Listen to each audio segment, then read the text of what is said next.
Hello बच्चों, आप सभी का एक बार फिर से स्वागत है आपके अपने YouTube चैनल राजा कोचिंग इंस्टीट्यूट पर। बच्चों, आज हम लोग क्या पढ़ने वाला है? आज हम लोग अपने बुक सेकंड पॉलिटिकल साइंस के जो थर्ड चैप्टर है जिसका नाम है भारत की विदेश नीति, इसकी सपोर्ट मटेरियल के सारे इंपॉर्टेंट क्वेश्चंस को पढ़ेंगे और स्टेप बाय स्टेप उनको खत्म करने की कोशिश करेंगे। तो चलिए बच्चों, वीडियो को शुरू करते हैं। और हमारा आज का पहला क्वेश्चन है इसका सपोर्ट मटेरियल का। पहला क्वेश्चन क्या कह रहा है? भारत की विदेश नीति की कोई दो विशेषता बताइए। भारत की विदेश नीति की दो विशेषता कौन सी है? तो बच्चों, भारत की विदेश नीति की दो विशेषता क्या है? पहली हमारी गुट निरपेक्षता। क्या है बच्चों? गुट निरपेक्षता। गुट निरपेक्षता क्या होती है? गुट निरपेक्षता का मतलब होता है जब दुनिया दो हिस्सों में बटी हुई थी, एक का नेता अमेरिका था, दूसरे का नेता सोवियत संघ था, दोनों गुटों से दूर रह करके अपनी खुद की स्वतंत्र विदेश नीति बनाना। भारत की विदेश नीति का पहला उद्देश्य, पहली विशेषता क्या है? गुट निरपेक्षता। दूसरी विशेषता पंचशील। पंचशील क्या है बच्चों? एक समझौता है जो कि भारत और किसके बीच हुआ था? चीन के बीच। भारत और चीन के बीच एक समझौता हुआ था जिसे हम पंचशील समझौते के नाम से जानते हैं 1954 में। ठीक है बच्चों, दो क्वेश्चन हो गए हमारे। तीसरा क्वेश्चन क्या कह रहा है? तो क्वेश्चन नंबर 2 कह रहा है जवाहरलाल नेहरू की पंचशील की घोषणा कब की? जवाहरलाल नेहरू जी ने पंचशील की घोषणा 1954 में की। 1954 1954 में की।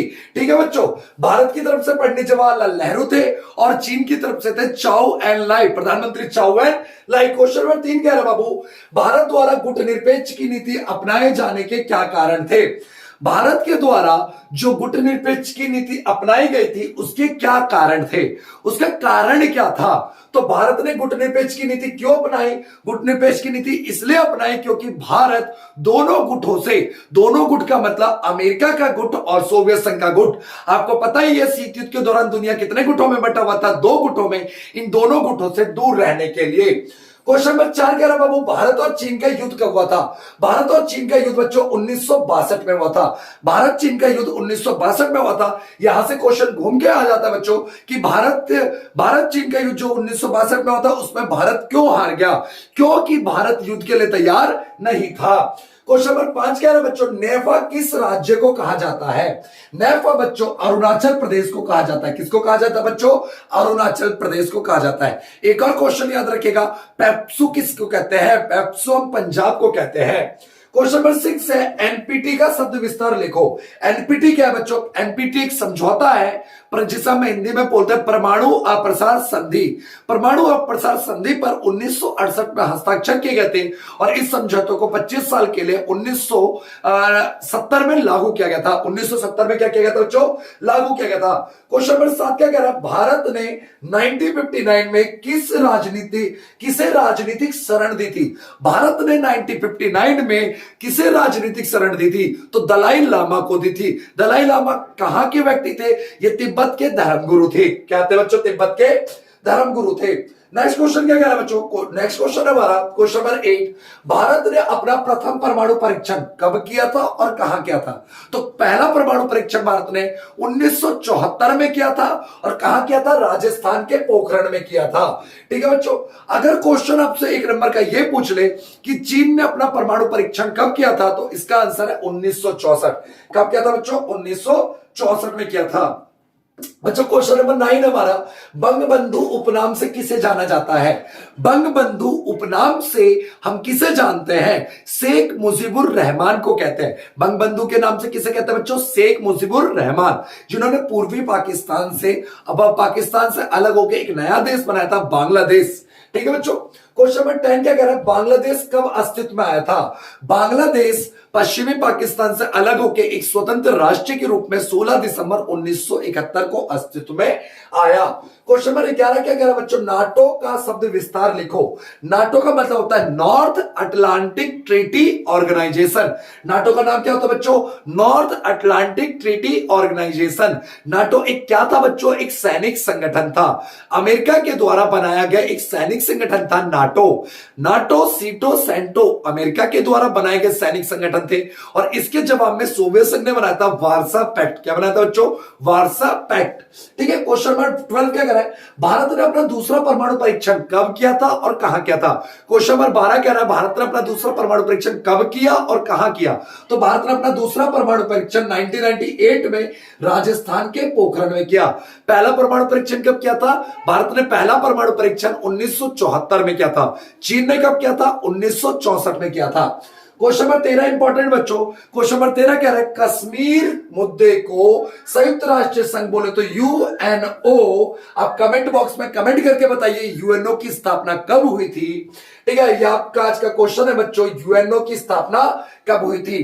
तो कश्मीर मुद्दे को यूएनओ ने कब अपनी विवादित क्षेत्र की सूची से निकाल दिया था? तो कश्मीर मुद्दे को विवादित क्षेत्र की सूची से यूएनओ ने 2010 में निकाल दिया। अच्छा, नेक्स्ट क्वेश्चन है बच्चों, इसमें से गलत की पहचान करनी है, गलत कौन सा लाइन है। क्वेश्चन नंबर 14 जो है, इनमें से पहचान करनी है गलत कौन सा है। तो पहला लाइन क्या कह रहा है बच्चों? गुटनिरपेक्षता की नीति अपनाने के कारण भारत सोवियत संघ और अमेरिका दोनों से सहायता हासिल कर सकता था। यह कथन पूरी तरीके से सत्य है। भारत ने क्या नीति अपनाई थी? गुटनिरपेक्ष, दोनों गुटों से, दोनों महाशक्तियों से क्या रहना? दूर रहना और स्वतंत्र विदेश नीति बनाना।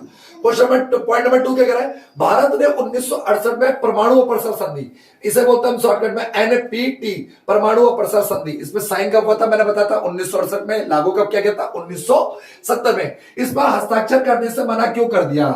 मना कर दिया था। हाँ जी, ये भी सत्य लाइन है। तीसरा, शीत युद्ध का प्रभाव भारत और पाकिस्तान के संबंधों पर पड़ा। बिल्कुल सही पड़ा भाई। अगला क्वेश्चन पॉइंट नंबर 4 क्या कह रहा है? भारत और अमेरिका 20 सूत्री संधि पर हस्ताक्षर किए। यह कथन बच्चों गलत है। भारत और अमेरिका ने 20 सूत्री समझौते पर हस्ताक्षर नहीं किए थे। 20 सूत्री समझौते पर हस्ताक्षर करते भारत और रूस ने। किसने किए थे बच्चों? भारत और रूस ने। क्वेश्चन नंबर 15 देखते हैं बच्चों। क्वेश्चन नंबर 15 क्या कह रहा हमारा? अरुणाचल प्रदेश को उस समय डैश कहा जाता था। अरुणाचल प्रदेश को उस समय नेफा के नाम से जानते थे। किस नाम से जानते थे बच्चों? नेफा के नाम से जानते थे। क्वेश्चन नंबर 16 क्या कह रहा है? मैकमोहन सीमा रेखा किन दो देशों के मध्य खींची गई थी? मैकमोहन सीमा रेखा दो देश भारत और चीन के बीच खींची गई थी। अगर क्वेश्चन ये पूछेगा कि कब खींची गई थी, तो 1914 में सिमला समझौता हुआ था बच्चों। ठीक है, उसके बाद खींची गई थी। अच्छा, क्वेश्चन ये पूछेगा किसने खींची थी, तो आप लिख दीजिएगा आर्थर हेनरी मैकमोहन ने खींची थी। अगर आपसे क्वेश्चन ये पूछता है कि ये एक कैसी सीमा है, तो ये एक प्राकृतिक सीमा है। कैसी सीमा है? मैकमोहन रेखा प्राकृतिक। क्वेश्चन नंबर 17 कह रहा है गुटनिरपेक्ष देशों की वर्तमान सदस्यों की संख्या कितनी है बच्चों? 120 है। कितने बच्चों? 120। क्वेश्चन नंबर 18 क्या है? वेरी इंपॉर्टेंट क्वेश्चन है बच्चों। क्वेश्चन नंबर 18 हमारा बहुत ही ज्यादा इंपॉर्टेंट। सिंधु जल समझौता किन दो राष्ट्रों के मध्य हुआ था? तो सिंधु जल समझौता 1960 में भारत और पाकिस्तान के बीच में हुआ था। उम्मीद करता हूं बच्चों आप लोगों को समझ आ रही होगी, और कोई डाउट लगता है, अगर किसी तरह की समस्या आती है, तो मैं उम्मीद करता हूं कि आप बहुत अच्छे बच्चों की तरह मुझसे व्हाट्सएप पे या कमेंट बॉक्स में पूछ सकते हैं।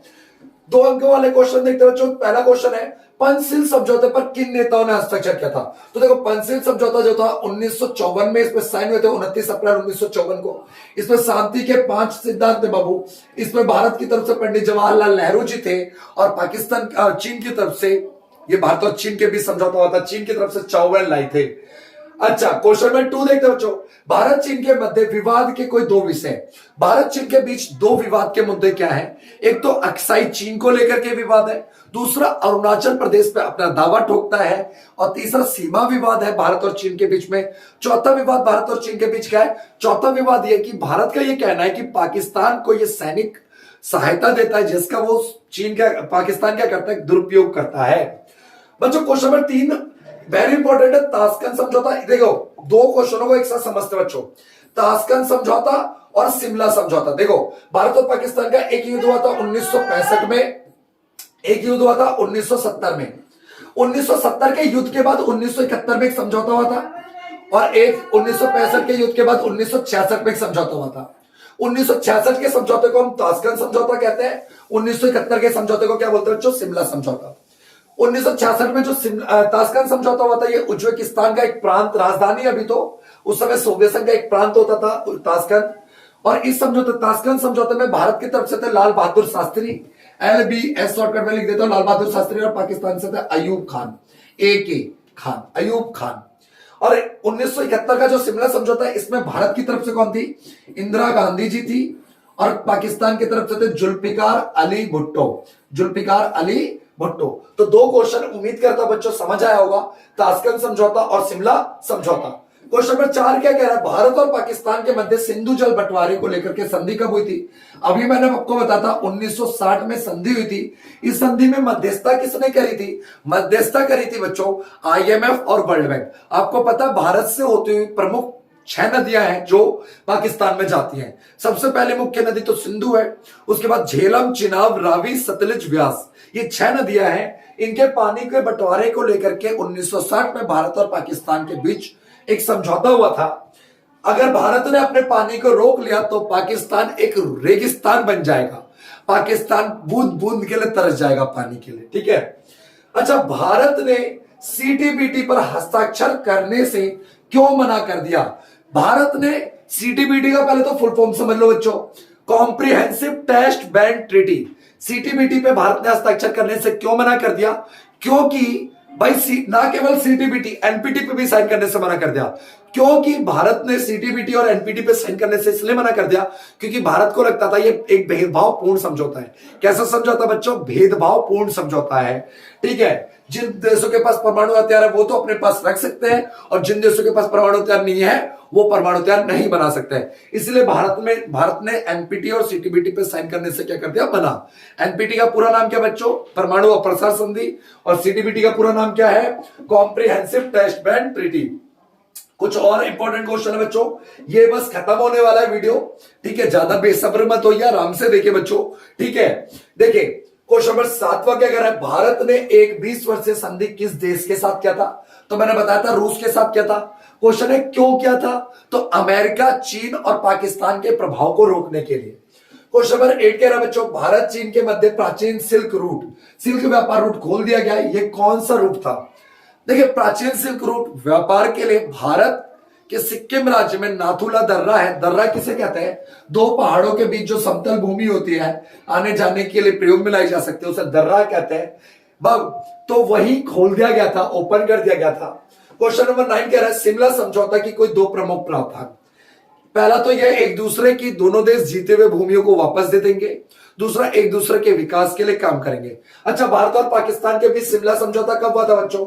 1971 में तो युद्ध हुआ था, और 1972 में क्या हुआ था? समझौता हुआ था, और बांग्लादेश को एक स्वतंत्र देश के रूप में मानेंगे। इंदिरा गांधी थी भारत की तरफ से, और पाकिस्तान की तरफ से थे जुल्फिकार अली भुट्टो, जुल्फिकार अली भुट्टो। अच्छा, मिलान, बचपन में बहुत मिलान खेले हैं बच्चों, तो मिलाना कर देते हैं। क्या कह रहा है, 1950 से 60 के दौरान भारत की विदेश नीति की प्रमुख लक्ष्य क्या था? यह था भैया क्षेत्रीय अखंडता और संप्रभुता को बचाए रखना। मैंने आपको भारत की विदेश नीति के उद्देश्यों में पढ़ाया हुआ है। पंचशील क्या है? तो पंचशील एक क्या है? शांति और सहअस्तित्व के 5 सिद्धांत। पंचशील समझौता कब हुआ था? 1954 में हुआ था। भारत की तरफ से पंडित जवाहरलाल नेहरू थे। चीन की तरफ से कौन थे बच्चों? चीन की तरफ से चाओ एन लाई। शांति के 5 सिद्धांत क्या थे? जल्दी से बता दूं। एक दूसरे की संप्रभुता का सम्मान करेंगे, दूसरा एक दूसरे पे हमला नहीं करेंगे, एक दूसरे के विकास के लिए काम करेंगे, एक दूसरे के अंदरूनी मामले में हस्तक्षेप नहीं करेंगे, और 5 और आखिरी था शांति और सहअस्तित्व। बांगडुंग सम्मेलन, तो बांगडुंग सम्मेलन बांगडुंग कहां का शहर है? इंडोनेशिया का शहर है। क्लास में मैंने ऑफलाइन क्लासेस में अपने बता रखा है बच्चों। बांगडुंग सम्मेलन 1955 में हुआ था इंडोनेशिया, जहां पे क्या पड़ी थी? नींव पड़ी थी। किसकी नींव पड़ी थी बच्चों? बांगडुंग सम्मेलन में नींव पड़ी थी आपकी गुटनिरपेक्ष की, ठीक है। दलाई लामा क्या है? तिब्बत के धार्मिक नेता है बच्चों, ठीक है। इन्हें भारत ने राजनीतिक शरण दिया था 1959 में। इसी के बाद भारत और चीन के बीच में क्या हो गया था? युद्ध हो गया था। उम्मीद करता हूं बच्चों यह वीडियो आपको समझ आई होगी। चैप्टर नंबर 3 की वीडियो हमने अपलोड कर दी है, और भी वीडियो देखने के लिए आप हमारे यूट्यूब चैनल को सब्सक्राइब कर सकते हैं। ऐसी इंटरेस्टिंग और रोचक वीडियो के लिए आप हमारे चैनल को सब्सक्राइब करें। वीडियो अगर आपको अच्छी लगी हो तो लाइक करें, नहीं तो आप डिसलाइक भी कर सकते हैं, आपके ऊपर है, ठीक है। और अपने दोस्तों के साथ इस वीडियो को शेयर करें, ठीक है। Thank you for watching our YouTube channel. Bye bye, see you tomorrow.